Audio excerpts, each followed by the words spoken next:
ஒருத்தர் மட்டும் இப்படி நடந்தீங்கன்னா அதோட அர்த்தம் என்ன? ஹே ஹாய் ஹலோ மக்களே, welcome back to our channel. This is Sindhu. நம்ம இன்னைக்கு இந்த வீடியோவில் என்ன பார்க்க போகிறோம் அப்படின்னா, Bigg Boss season 8 full review of Saturday episode day 55. So நம்ம தலைவர் விஜேஎஸ் பங்கம் பண்ணிட்டாருன்னு தான் சொல்லணும். நம்ம சாச்சனாவையும் மஞ்சரியும் வறுத்து எடுத்துட்டாருங்க மக்களே. ஸோ வாங்க வீடியோக்குள்ளார போய் பார்க்கலாம். ஸோ ஃபர்ஸ்ட் எடுத்தோடனே வராரு நம்ம விஜேஎஸ் கெத்தா. ஸோ வெள்ளிக்கிழமை நடந்ததை பார்க்கலான்னு சொல்லிட்டு உள்ளே கூட்டிகிட்டு போகிறாங்க. ஸோ இந்த வெள்ளிக்கிழமை 1/2 மணி நேரம் போட்டிருக்காங்க. யோயோயோயோயோ ஃபுல் அண்ட் ஃபுல் அங்கே வந்துட்டு மொக்கையாக இருந்துச்சுங்க மக்களே. ஸோ அருணோட பர்த்டே செலிப்ரேஷன் தான் அத்தனையுமே. ஃபஸ்ட்டு எடுத்தோன்னே வந்துட்டு ஒரு கான்வர்சேஷன் நடக்குது, அதாவது கோவா கேங்குக்கு. ஸோ நம்ம ஜெஃப்ரி வந்துட்டு கேப்டன் பதவியை வந்துட்டு சாச்சமா தேவிக்கு விட்டு கொடுக்குறாங்களாமா. அப்பா ஜெஃப்ரி, உனக்கு எதுக்கு இந்த வேலை?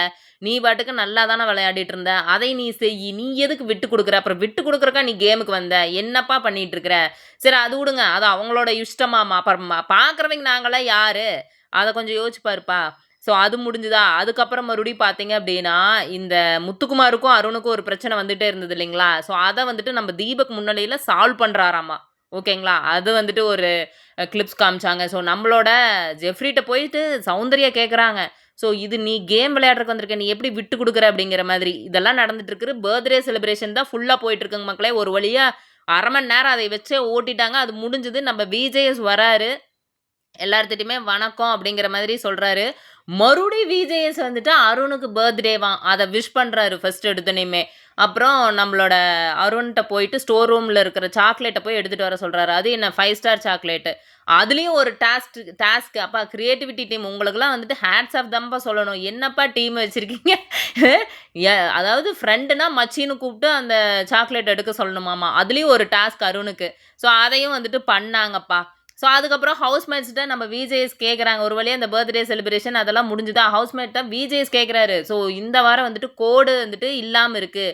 ஸோ பாய்ஸ் வர்சஸ் கேர்ள்ஸ் இல்லாமல் இருக்குது. எல்லாருமே வந்துட்டு சேர்ந்து விளையாடுறீங்க, எப்படி ஃபீல் பண்ணுறீங்க அப்படின்ட்டு ஒவ்வொருத்தரும் ஒவ்வொரு மாதிரி சொல்கிறாங்க. நம்ம ராணவ் வந்துட்டு என்ன தெரியுமா சொல்கிறாரு? ரயான் ராணவெல்லாம் வந்துட்டு சொல்லிட்டு இருக்கிறாங்க. ஸோ நம்ம ராணவ் என்ன சொல்கிறாங்கன்னா, ஃபஸ்ட்டு 2 கேங்காக இருந்தது, இப்போ வந்துட்டு 5 கேங்காக, ஒவ்வொரு கேங்காக மாறிடுச்சுங்க சார். இப்போ நிறைய கேங் வந்துட்டு உள்ளே இருக்குது அப்படிங்கிற மாதிரி. அதெல்லாம் பக்காவாக மாசாக தான் இருந்துச்சு. அப்புறம் நம்ம சௌந்தர்யா வந்துட்டு எந்திரிக்கிறாங்க. சௌந்தர்யா எந்திரிச்சோடனே பயங்கர கிளாப்ஸு. நம்ம விஜேஎஸ்க்கு வந்துட்டு என்ன சொல்கிறதுனே தெரியல. ஸோ அவங்க பண்ணதுமே க்யூட்டாக தான் இருந்துச்சுன்னு சொல்லணுங்க மக்களே.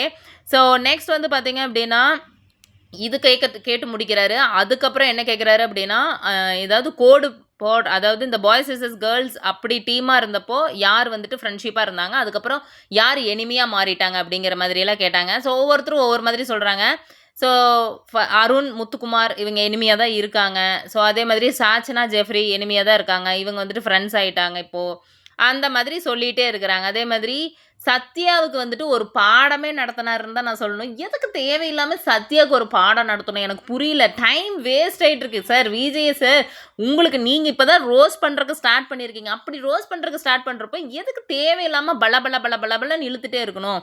ஸோ எனக்கு புரியலைங்க மக்களே. அதுக்கப்புறம் தீபக்கோட கேப்டன்சியை வந்துட்டு ஒவ்வொருத்தட்டையும் கேட்குறாங்க. ஸோ ஃபஸ்ட்டு எடுத்தோன்னே முத்துக்குமார்கிட்ட கேட்குறாங்க. முத்துக்குமார் அப்படியே சுற்றி வளைச்சு சொல்கிறாராமா. எப்படி சுற்றி வளைச்சு சொல்கிறாராமா? அதாவது தீபக்கோட கேப்டன்சி வந்துட்டு மோசம்னு வந்துட்டு அவர் சொல்லலை. அவர் எப்படி சொல்கிறாருன்னா, லக்ஸூரியஸான ஹாஸ்டல். அது என்னது லக்ஸூரியஸான ஹாஸ்டல்? எனக்கு ஒன்றும் புரியலையே. ஸோ அப்படி தான் வந்துட்டு சுற்றி வளைச்சு ஒவ்வொருத்தரையும் சொல்லிட்டு இருக்காங்க மக்களே. ஸோ எல்லாருமே வந்துட்டு கேட்குறாங்க. ஆனந்தியை கேட்குறாங்க. ஒவ்வொருத்தரும் வந்து சொல்கிறாங்க. நம்ம சாச்சமா தேவியை கேட்குறாங்க. அடேங்கப்பா, சாச்சமா தேவி, ஐயோ எப்பா, என்னம்மா நீ ப்ளே பண்ணுற? உனக்கு வந்துட்டு வன்மம் தீபக்கு மேலே, அதுதான் உண்மை. அப்போ அதைய சொல்லிட்டு போ, முடிஞ்சிருதுமே. உன்னாலேயும் ஷோ 1 மணி நேரம் இழுத்துருக்கு போலவே. 1/2 மணி நேரத்துக்கு மேலே இழுக்குது. அவரும் உன்னைய வந்துட்டு உங்கள்கிட்ட இருந்தே அந்த தப்பை வந்துட்டு எதிர்பார்க்குறாரு. நான் பண்ணது தப்பு தான் அப்படின்னு சொல்கிறதுக்கு. ஆனால் கடைசி வரைக்கும் நீ அட்டமெண்ட்டாக இருக்கிற பத்தியா? நான் தப்பே பண்ணலைங்க சார், எனக்கு அது கரெக்டாக இருந்தது, எனக்கு அது கரெக்டாக இருந்தது. நீ என்னென்ன தப்பு பண்ணி வச்சிருக்கிற தெரியுமா? ஃபஸ்ட்டு வந்துட்டு ஃப்ளவர் கட் பண்ணேன், அது எதுக்குன்னு அவர் கேட்குறாரு. கரெக்டாக தீபக்கோட கேப்டன்சியில் வந்துட்டு 70% நல்லா இருந்தது தான், ஆனால் 30% நல்லா இல்லையா? அதனால தான் நீ போய் ஃப்ளவர் கட் பண்ணியா? உனைய தான் அத்தனை பங்கம் பண்ணுறாருல விஜேஎஸ். அப்போ கூட நீ வந்துட்டு ஒத்துக்க மாட்டேங்கிற. உனையெல்லாம் நான் என்னன்னு தான் சொல்கிறது? ஃபஸ்ட்டு என்ன ஆரம்பித்த, இந்த மாதிரி கொஞ்சம் கடுமையாக இருந்தது. அதாவது நீ வந்து முத்துக்குமார்கிட்டையும் ஆனந்தியும் பேச விடலின்ட்டு தான் நீ போய் ஃப்ளவர் கட் பண்ண. அது அப்படி தானே? என்ன பேசிட்டு இருக்கிற நீ? என்னம்மா நீ நினச்சிட்டு இருக்கிற? நாங்களாம் பார்க்குறவங்களெல்லாம் என்ன நினச்சிட்டு இருக்கிறீன்னு எனக்கு ஒன்றும் புரியலை. ஐயய்யய்யய்ய! ஆனால் அதுக்கு ஒரு எக்ஸாம்பிள் சொன்னேயேம்மா, எக்ஸாம்பிளு அந்த பவுல் எக்ஸாம்பிளு. ஏம்மா உனக்காகத்தான் கத்திரிக்காய் பிடிக்காதுன்னு தனியாக ஹவுஸ்மேட் வந்துட்டு உனக்காகத்தான் வந்துட்டு குழம்பு வச்சுருக்காங்க. கரெக்டாக கத்திரிக்காய் போடாமல் உனக்கும் ஆனந்திக்கும் பிடிக்காதான் தனியாக குழம்பு வச்சுருக்காங்கல்ல. அப்போ நீ இல்லைன்னா ஆனந்தி தான் வந்துட்டு அதை கழுவணும். இத்தனைக்கும் நீ வெஷல் வாஷிங் டீமில் தான் இருக்க. அப்போது நீ என்ன பண்ணியிருக்கணும்? நீ கழுவி வச்சிருக்கணும். ஆனந்தி வந்துட்டு சாப்பிட்டு போயிட்டாங்க, மீதி இருக்கிறது கடைசியாக சாப்பிட்டது நீ தானே. அப்போ நீ தானே கழுவி வச்சிருக்கணும். அதில் என்ன அவர் தீபக் வந்துட்டு தப்பாக சொல்லிட்டாரு? அது வந்து ஹார்ஷாக சொன்னாராம். மைக் வந்துட்டு சரியாக மாட்டலம்மா, அப்படி நீ கொஞ்சம் மாட்டுமா அப்படின்னு சொன்னது வந்து ஹார்ஷா. உனக்கெல்லாம் அப்புறம் ஹார்ஷ்னா எது தெரியுமா? நீ வெளியே வா, ஹார்ஷ்னா எதுன்னு வந்துக்கிட்டு இருக்குன்னு தான் நான் சொல்லணும். ஹார்ஷா பேசுறதுனா எப்படிம்மா நீ எல்லாம்? ஐயோ சாமி, எனக்கு தலைவலியே வந்துருச்சு. அப்போ விஜய் சாரும் வந்துட்டு அவள் அப்படி பண்ணுறா. ஓகே, அப்போ விஜய் சார் என்ன பண்ணியிருக்கணும்னு என்னோட ஒப்பீனியன் நான் சொல்கிறேங்க மக்களே. அது கரெக்டாக இல்லையான்னு எனக்கு தெரியல. நீ பண்ணது தப்பு சாச்சனா. நீ மரியாதை இல்லாமல் நடந்துக்கிற ஃபஸ்ட்டு தீபக்கு கிட்ட. அதே மாதிரி நீ வந்துட்டு இந்த எக்ஸாம்பிள்லாம் வந்துட்டு சொன்ன அது ஏற்றுக்கிற மாதிரி இல்லை. தப்பு உன் மேலே தான். ஃப்ளவர் கட் பண்ணது தேவையில்லாமல் நீ கட் பண்ணியிருக்க. இப்படி சொல்லிட்டு உட்கார வச்சிருக்கலாமே. எதுக்கு இப்படி சுற்றி வளைச்சு? தீபக் வேற வந்துட்டு ஏதோ தப்பு பண்ணிட்ட மாதிரி அவர் வேற அவகிட்ட சாச்சனாட்ட வந்துட்டு மன்னிப்பு கேட்குறாங்க இந்த பவுலிஸில். அதில் என்னங்க சார் தீபக் சார், நீங்கள் எதுக்குங்க சார் மன்னிப்பு கேட்கணும் தேவையில்லாமல்? சொல்லுங்கள் பார்க்கலாம் சார்.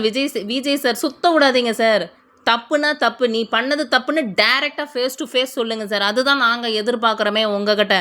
ஸோ நான் ஃபஸ்ட்டு எப்படி எதிர்பார்க்குறேன்னா, நீங்கள் வந்துட்டு அசால்ட்டாக சொல்லலாமே, நீ பண்ணது தப்பு, நீ இனிமேல் இப்படி பண்ணாத அப்படின்னு நீங்கள் சொல்லலாமேங்க சார். அவ்வளோதான், நீங்கள் மாட்டிக்கிறீங்க சார். அவள் சொல்ல மாட்டான். உங்கள் பொண்ணு வந்துட்டு தப்பை அக்செப்ட் பண்ணிக்க மாட்டாங்க சார். அவளோட கேரக்டர் அந்த மாதிரி தான். ஓகேங்களா? வேஸ்ட்டு, நீங்கள் சொல்கிறது வேஸ்ட்டு. அவள் தப்பை உணர்வா அப்படின்னு நீங்கள் நினைக்கிறது வேஸ்ட்டு. அவ்வளோதான் நான் சொல்லுவேன். நெக்ஸ்ட் வீக்கெண்ட்லேயாவது கொஞ்சம் யோசித்து வந்துட்டு நீங்கள் வந்துட்டு பேசுங்க சார். அவகிட்டையெல்லாம் நீங்கள் வந்துட்டு எதிர்பார்க்க முடியாதுங்க சார். அவள் மெச்சூரிட்டியே இல்லை. உங்கள் பொண்ணு மெச்சூரிட்டியாகவே இல்லைங்க சார். ஸோ நெக்ஸ்ட் வந்து பார்த்தீங்க அப்படின்னா, அடிக்கடி முத்துக்குமார்கிட்ட போய் உட்காந்துக்கிறது. முத்துக்குமார் வந்துட்டு எனக்கு அப்படி சொன்னார் இப்படி சொன்னார், அவரோட பேரும் கெட்டு போச்சா. ஸோ என்னமோ பண்ணுங்க. ஸோ நெக்ஸ்ட் டாபிக் தான் அதுக்கப்புறம் தான் வராரு மஞ்சரி கிட்ட. ஸோ மஞ்சரி கிட்ட வந்துட்டு என்ன நடந்துச்சுன்னு கேட்குறாங்க. ஹோல் ஸ்டோரியை எக்ஸ்பிளைன் பண்ணுறாங்க மக்களே. உங்களுக்கே தெரியும் என்ன நடந்துச்சுன்னு. பட் எனக்கு என்ன தோணுது, அவங்க வந்துட்டு கடைசியில் வந்துட்டு என்ன சொல்லிட்டாங்கன்னா, விஜேஸு நீங்கள் திரும்பி ஃபஸ்ட்லேருந்து வரீங்கம்மா, ஒன்று பண்ணுங்கள், நீங்களே இதுக்கு ஒரு சொல்யூஷன் சொல்லிடுங்க, நீங்களே விஜய் சேதுபதி, நீங்கள் என்ன இதுக்கு பதில் சொல்லுவீங்க அப்படிங்கிற அளவுக்கு கொண்டு வந்துட்டாங்க. பிகாஸ் மஞ்சரி வந்துட்டு அவங்களோட தப்பு வந்துட்டு ஒத்துக்க மாட்டேங்கிறாங்க. ஆக்சுவலி என்னை பொறுத்த வரைக்கும் கிச்சன் டீமில் வந்துட்டு கொஞ்சம் பயங்கர கஷ்டம்தாங்க மக்களே. நீங்கள் நினச்சி பாருங்கள், எத்தனை பேர்த்துக்கு 18 பேர்த்துக்கும் சமைக்கணும் அப்படின்னா அது ரொம்ப ஸ்ட்ரெஸ்ஃபுல்லாக தான் இருக்கும். ஸோ அதை புரிஞ்சுட்டு மஞ்சரி அதை பிரச்சனை பண்ணாமல் இருந்திருக்கலாம். ஆனந்தி வந்துட்டு ஃபஸ்ட்டு மஞ்சரிக்கு சப்போர்ட் பண்ணிட்டு இருந்தாங்க உள்ளுக்குள்ளார. இங்கே வந்துட்டு விஜேஎஸ் தப்பா என்னம்மா இப்போ நீ சொல்லுமா, நீ அந்த இடத்துல இருந்தால் என்ன பண்ணியிருப்பாமா அப்படின்னா, நான் கம்முன்னு போயிருப்பேன், அருண் என்னைய அப்படி கும்பிட்டோனையும் அப்படின்ற மாதிரி சொல்லியிருக்காங்க. ஸோ நெக்ஸ்ட் மறுபடியும் நம்ம சாச்சனா தேவி கிட்ட தான் வர்றாங்க. ஃப்ளோர் டெக்கோரம்னு ஒன்று இருக்குல்ல, அதை நீ மெயின்டைனே பண்ணலை. அதை நீங்கள் பார்த்துருப்பீங்க மக்களே. அந்த பொண்ணு பாட்டுக்கு ஃப்ளவர் கட் பண்ணிவிட்டு அது பாட்டுக்கு எந்திரிச்சு அது பாட்டுக்கு போச்சு பார்த்தீங்களா.